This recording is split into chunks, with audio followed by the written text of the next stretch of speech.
Michter's Toasted Barrel Bourbon. Kind of hard to get, but we got it. We got two of them right here on Savor the Burn.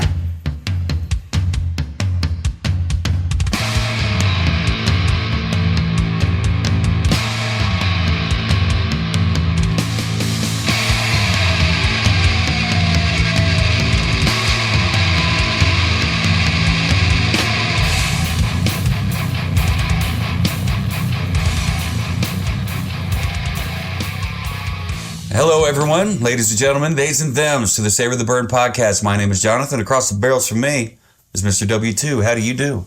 Doing pretty good. How are you doing? I'm doing all right. Looking forward to getting into the Toasted Barrel Bourbon here. Yes, at this point, it's been a minute. It has. We loved that little bitty quarter-ounce pour that we had. We did. On our tasting. But it was 1 of 15. It was 1 of 15. Like, to be completely fair, I'd never seen a sheet have that many tasting spots on it. And we had a glass on every single circle. One. And every glass had those cool little tops on them, little caps. You've probably seen them. You know what we're talking about. If not, that's fine. But before we get into that, guys, thank you for joining us. If you're on YouTube, be sure to hit subscribe and click that bell notification to stay up to date on all things Savor the Burn. If you're on audio only, we thank you for following along there. But either way, make sure you're sharing this with your fellow whiskey enthusiasts, friends, and family. We're having a great time doing this.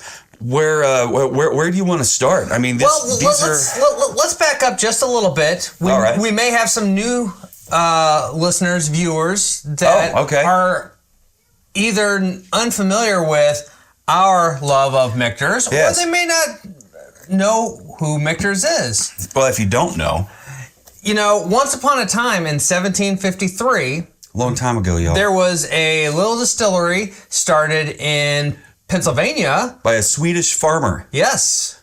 Yeah. What was his name? John Schenck. Schenck. Yep. Mm-hmm. I took a pause there for a second. You said Swedish farmer. I'm like, yes, Mennonite farmer. Mennonite. Yeah. He was originally from a Swedish Mennonite farmer. Which blows my mind every time. They set up shop in Pennsylvania and started a distillery. Yeah. And I'm blanking on how long that they were in operations, but it eventually... I don't think it was that long. Yeah. By like today's standards. At some point, it became Bamberger's. Yep. And at some point, that distillery became Michter's and found its way to the heart of Louisville, right there on Whiskey Row. Yep. At Fort Nelson. So anyway, we got the opportunity to spend some time at Michter's earlier this spring. We got a chance to sit down with Vice President Rick Robinson. He gave us a great tour of their Shively facility. Yep. And then President Joe Magliocco joined us and sat down. We had lunch. We got to do this tasting that we talked about. And I'm going to put a picture of the mat here because again, like you said, I had never seen a tasting with 15 circles on there. And we had every single one of them.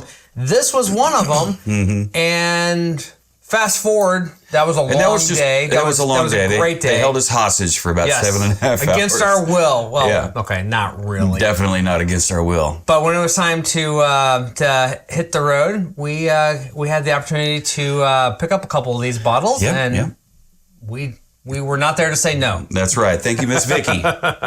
Thank you, Miss Vicky, for asking us, hey, is there anything that you tried that you wanted to get a bottle of? And we're like, yes. First, we asked for the rye. She said, they don't have the rye. It wasn't in season. Yeah. Well, we'll take one each of the bourbons. She's like, okay, we'll have it at the register for you. Yep. Yeah. Should we just get into this? Let's get into it. Y'all ready? Are you sure? You go ahead and pop and pour. Yep. This is the Michter's US 1 Toasted Barrel Finish Bourbon. Kentucky straight bourbon, to be exact. Yep. Got a Michter's batch number. 1753. 24G2812. Michter's only does small batch and single barrel. This is going to be a small batch. Their batch size is 20 barrels. Yeah. So when they say small batch, they mean it. They mean small batch. I'm going to kill some time here. Wait for that pop. Yep, here we go. Pause for bottle pop. Listen. There we go. Like I said, this is a Kentucky straight bourbon. It is produced, distilled, aged, and bottled in the state of Kentucky by Michter's. There is no age statement on this, but their US 1 bourbon is roughly that 5 to 7 year window. This comes in at 91.4 proof. Production is small batch, limited quantities. The cooperage on this is first barrel, fire charred, New American White Oak barrel. Second barrel is toasted barrel made from 18-month air-dried wood. Distilled and bottled in Kentucky, first introduced to great acclaim in the fall of 2014, Michter's US 1 toasted barrel finished bourbon is a groundbreaking whiskey expression. It is made by taking Michter's US 1 Kentucky straight bourbon and then aging it for an additional period in a second custom-made barrel. The second barrel is assembled from 18-month air-dried wood and then toasted but not charred. The truly unique and delicious taste of Michter's US 1 toasted barrel finish bourbon represents a remarkable achievement given that it is a Kentucky straight bourbon with nothing extra added or done except placement in a second toasted barrel. And we tried to get that toasted barrel information out of Rick, and he just wasn't having it. No, he's like, no, it's proprietary. And I'm like, okay, so would you say you toast it for 3.5 hours, or do you is it a 30-second flash char? When you put it back in there, like we read about some other folks, but he's like, that's need to know basis, and I do not need to know. Joe did offer up that their former master distiller at the time, when they brought this out and had their press release on there, and apparently he had not been prepped with the memo of let's keep some of our trade secrets to ourselves. And if I remember correctly, he's like, "Oh yeah, we just put it in there for like 15 minutes," and it was the length of time it spends in that toasted barrel. Right. And he's like, "Oh yeah, however many days." I'm not going to say it. I do remember. We have it written down somewhere because we're like, "What?" So, oh my god, whatever. Toasted. It's right. What do you think of that nose right off the bat? It's incredible. I remember, Joe and Rick were telling us the story on this one, and just Joe and Rick, just president. The four of us sitting in a big conference just hanging room, out, But when they did this and they released it, finishing bourbon was not a thing. Right. And they talked about they got some side eyes. They got some people who are like, what the F are you guys thinking? Right. What are you doing? So you're going to use twice the amount of barrels on the same bottle of whiskey? And then people started getting a taste of that, and oh goddamn! Yeah. Now all the biggins, all the big distilleries, they're trying it out. They're doing different things, and they're coming out with their own. So this full proper pour definitely is it. Did I get it right? Did I go a little over? No, that's pretty darn good. It's right there. Right there. This noses so much better than that little 1/4 ounce little taster pour. That was a delicious taster, though. And I'm kidding when I keep bringing it up because one, we had a full day of tastings and samples and whatnot. The direct from the barrel. And then cocktails back at Fort Nelson. Right. And Class all the act. things. So class act. Yep, if all 15 of them would have been this side, we'd have been rolling out sleeping bags and staying right there. They would have rolled us out in a wheelbarrow.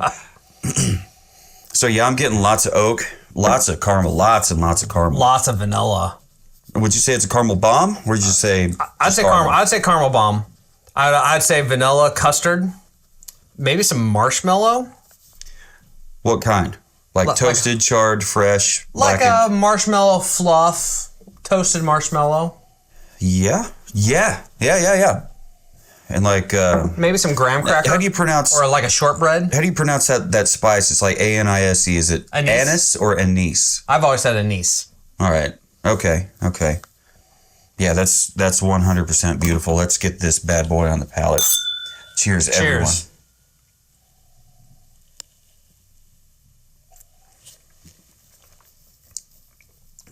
Oh, there she is. That is so freaking smooth. Yeah, there's lots of good oak. Not like a astringent oak on the background. Back there on the finish, but yeah, the caramel carries through.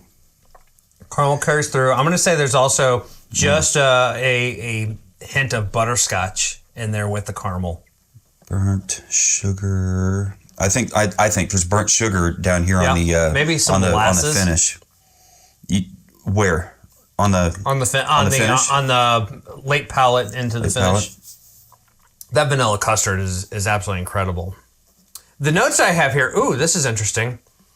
I forgot about this. I think we talked about this when we were there. But on the nose, this is the notes from Michter's website. You get that back there in the tongue, back there in that sweet spot. On the nose, Banana Foster. Oh, bananas. Yep, it is there. I read it and I was like, yep. I remember that conversation. Like the little candy bananas. What is that, Runts or something? Banana Foster, cream caramel, and cinnamon loaded Cheerios. Cinnamon loaded churros. Churros, okay. I find salted caramel, warm baked pretzel. There's just a hint of smokiness. Warmed baked pretzel. Okay, so that kind of brininess that's there on the big puffy one. Mm-hmm, not the little tiny thinny crispy ones. I really don't like those. But yeah, what is that? Do they dip it in something before they bake it? How do they make those big fat pretzels? Pretzels are a weird kind of a thing. Is it like an egg wash? No, they're actually boiled for a bit and then baked. Oh. So, but a lot of them do kind of a buttered wash on there when they put them in the oven. Huh. So palate, campfire and cinnamon with pecan and candied fruit. Cinnamon. Mm-hmm. You said campfire? Campfire. And the finish, lingering finish of baked pears, vanilla, and marshmallow. Vanilla, for sure. You think the marshmallow carries all the way through? I thought it was like a burnt sugar thing. It could be. I agree with that. The burnt sugar thing? Yes. I mean, they're made out of sugar, aren't they? Where's Bill Wald when you need him? if you're looking for some fancy marshmallows and you're in the Kansas City area, check out the Modest Mallow. Find him on socials. Bill Wald, bass player extraordinaire, is also part of. He's like third or fourth generation firework guy. You know, pyrotechnic, license having ass. He's a hell of a guy. Yeah, it's weird. You know, right off the nose, there was a wow. I mean, you had the caramel bomb, the vanilla custard, like you said. It was fun trying to dig in there and figure out if it was toasted. What the marshmallow was. Was it fresh? You said it was flush or fluff, not flush. Goodness, I need to write fluff. Flush in here. Flush Creek. You're from KC, you know. Yeah, and the bananas. I totally forgot about that. It's not quite banana bread because there's no bready kind of sourdough. Ooh, still pops. Just a little bit more. You need just a little bit more? Just a little. Because I'm going to put a drop in mine. Yes. Yeah, we didn't really get a chance to do this. I'm going to drop I'll probably put 3 in there. Okay. And then see what we get. I bet the marshmallow comes out. There you go. We got to talk about bottle presentation. We do. One of the things that I have grown to really, really love about Michter's is how much importance they put in heritage and telling their legacy story and all that thing. To me, every one of their labels, everything about this bottle screams that they are capturing the heritage, the 1753 heritage. Yeah, the history, the legacy. With this brand. Mm-hmm. And I think that's really cool that they continue to capture that and push it forward. I really do too. We talked to President CEO Joe Magliocco about that a little bit, and he, when he was buying the brand in, what did he say, 91 for like $249, if you can imagine buying the Michter's brand. Anyway, so for that amount, goodness. But he talked a little bit to us about the history behind it. How John Shank, had it. It was a farm thing, distillery, and then Baumburgers came along and bought it from him, and then Michter's bought it from them, and then the whiskey collapse or whatever happened, the whiskey depression happened, and then 70s and 80s, and then the 90s came along, and Joe's like, you know what, I think I'm going to buy this brand. Looks into it, buys it, and so he starts looking at it like, where's this brand been? How can I help tell the story from every step, from cradle to grave? Well, not grave, not yet, but since the genesis of this brand, this juice, the whole life story, and I think he's doing it pretty well. Yeah, 100%.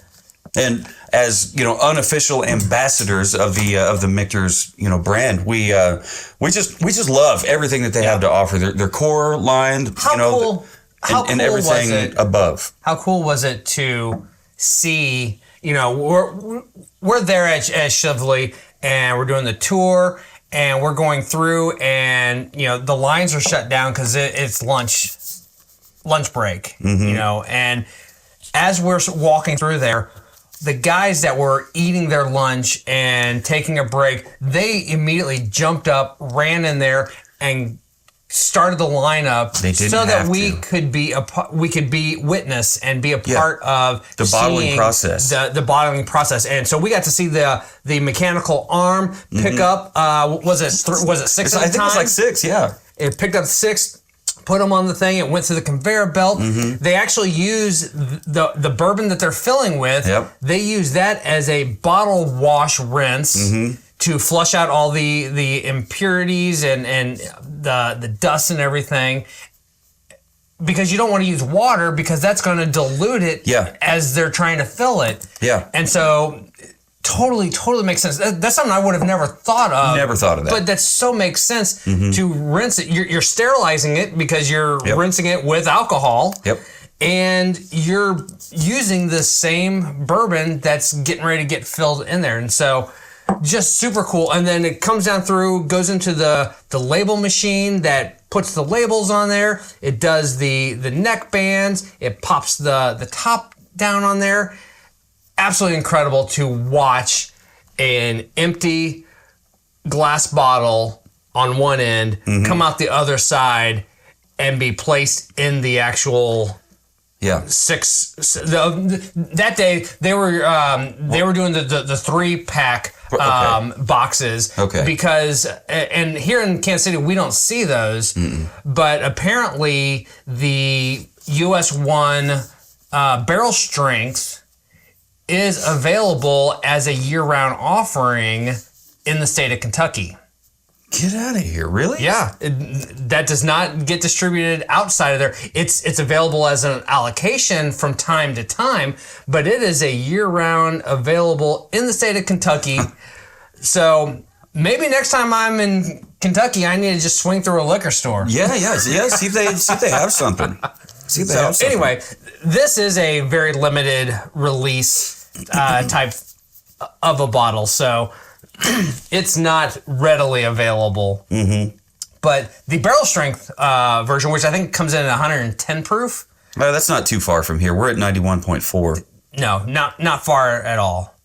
But yeah, it was just incredible to watch. And the day that we were there, we got to see that they were bottling the barrel strength bottles. And so they were putting those in the, because I guess apparently you can buy them individual bottles or you can buy them in a 3-pack. Sign me up.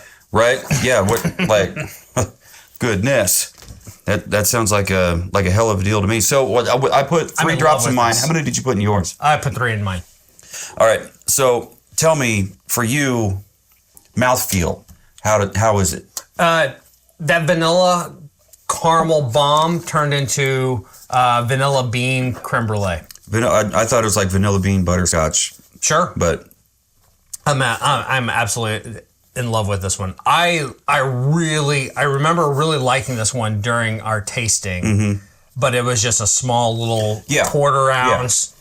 And we were just a hint of a taste. As tastings go, as you're going around the board, you know, you've only got so long to spend on that one before you need to move on to the next one. Yep. You know, they don't want to spend 45 minutes talking about every single tasting, which we could, and we do. Yep. We do regularly. Rick did a great job of keeping us moving. Yeah. You know, Rick, we might need you here in the podcast. So when you're done there, consider it. I feel like it doesn't pay much. I feel like we had ample time with every tasting, but he was also on top of it and ready to transition us to the next one, and we just boom, boom, boom, boom, boom, right down the line. On the finish for me, it goes, you know, blackened marshmallow, you know, like the burnt sugar kind of thing. But I mean, there's still oak, there's still vanilla, and that vanilla bean, that creme brulee stuff. I think there might be a hint of a black pepper on the finish after the water. Maybe both, but definitely after couple drops of water. Okay. Just as a spice. Yeah. Just as a peppery spice. Oh, did we get a mash bill on this one? Nope. It is US 1, so US 1. It's US 1. It's the regular mash bill. And it is the standard US 1. Hey, this is ready to go. Hey, let's go ahead and put this in the second barrel. Yeah. So I mean, so if they wouldn't have put this in the second barrel, it would have then gone down the bottling line to be a US 1 bourbon. So it then goes into that finishing barrel. Yep, the finishing barrel. Not sure how long they're keeping a tight lip on that one, but that second barrel is non-charred, toasted only. And the wood in those barrels are air dried for 18 months. 18 months before you can even cut and assemble it into a barrel. And what barrels they turned out to be. I mean, they just ricks and ricks, you know, shelves and shelves, stacks and stacks of these barrels. And you know, like I said before, like if you've seen barrels in a rick house, sometimes you get the black leakage, you know, between the two pieces of wood, you know, where they fit together or whatever. But if they look like they can like pull off, you know, into a little flake, you're not supposed to eat those. I thought about doing it just to see what would happen, but no, it's a good thing I didn't. And, you know, as amazing as the 18-month air-dried wood sounds. Yeah, you talk about that PFG. The PFG, the wood used for those barrels were air-dried for 40 months. 40. Before they then turned them into the barrels. That's like 26 years. Don't. He's dividing. Yeah. No, definitely not. Anyway. But still, 40 months. That's just shy of 4 years. Yeah, so we talked about it a little bit. Yeah, they're definitely zeroing in on the heritage. It looks, you know, Revolutionary War style. Yep. I mean, even the barrel shape here looks like a musket rifle end or something. Just in my head, you know. Sure. You know. But I mean, it's got the neck band, the topper band. It's got like oak or cherry wood looking. Probably not cherry. It's not red enough, but whatever. Anyway, a cool wood topper. It's natural cork. I'm a fan of it. You've got the barrel number. No, the Michter's batch number. Yep. You got the extra label down here at the bottom. Toasted barrel finish, Kentucky straight bourbon whiskey, and all this on the back here. Was this in your? I was busy pouring. I didn't get a chance to hear if you read this. I did not read that specifically, but a lot of that was part of this. Okay. Yep. Excellent. And it says bottled by Michter's Distillery in Louisville, Kentucky. So that had to have been bottled not at Shively. No, it has to be bottled at Shively, doesn't it? Shively is part of Louisville. It's like Louisville proper? Metro. Okay. Well, I'm good with that. You guys good with that? Yeah. Where'd you get this on the nose? On the nose, I gave it a 475. I mean, this sumbitch just fucking singing. I thought it was great. Man, I went ahead and gave it a 5. You gave it a 5? I did. Okay. I can see why. We got the caramel bomb, vanilla custard. You said something more. No, it's down here. Vanilla bean creme brulee. Anyway, so you said marshmallow, and I was like, what kind of marshmallow? And we talked about that a little bit. Toasted marshmallow fluff is what you came up with. I'm like, I could totally see that. I picked up on the baking spice, anise. There you go. We can call it. Yeah. And we remembered. You remembered. Or no, it was in the tasting notes. Somebody said something about banana, and I totally Foster. Remember that. Yeah, banana Foster. Yeah, we talked about that when we were there. Okay, yeah. I thought reverse engineering in my head. I thought it was like banana, the runts. Like I think that's what they are, runts. The little hard candies in the cardboard box. Yeah. Anyway, so yeah, I gave it a 475. I really did like it. I loved it. If it's a 475, palate. Where you at on the palate? Man, I kept it right at 5. Kept it at 5. That's exactly what I did. It's that good. I mean, it's everything that we loved about the nose really came into its own, life. Right there. Its heart began to beat right there, and everything that we loved about it, the caramel, the vanilla custard, some cinnamon. You picked up on molasses, probably a couple other things, but I was busy over here writing on the finish because that's where I was. I'm like, no, wait a minute, this tastes pretty cool. And speaking of finish, what'd you give it on the finish? I dropped it just a little bit at 475. 475? Yep. I met you at 475. All right. There was oak. There's the burnt sugar. We picked up. I think we both picked up on a little bit of the baked pretzel. The vanilla carried through all the way, and you picked up on a little bit of the black pepper, which I didn't see until you brought it up. I'm like, holy shit, he's right. It's in there, like ground, not coarse ground, but like fine ground, black pepper. Very, very tasty. Michter seems to know what they're doing. The second nose is pretty nice. Bottle presentation. We talked a pretty good amount about the bottle presentation. And I love it about as much as I could love it. So I kept it right there at 475. I met you at 475 also. Nice. Well, before we get to the final, we'll give you a quick little rundown exactly what in the hell we're talking about. Because at the beginning of the episode, he brought up that maybe, we got some newcomers here that don't know how it is that we do things here. Well, they don't know much about Michters. Let's tell the story. We did. This is how we rate them. We go by 4 categories. We got nose, palate, finish, bottle presentation.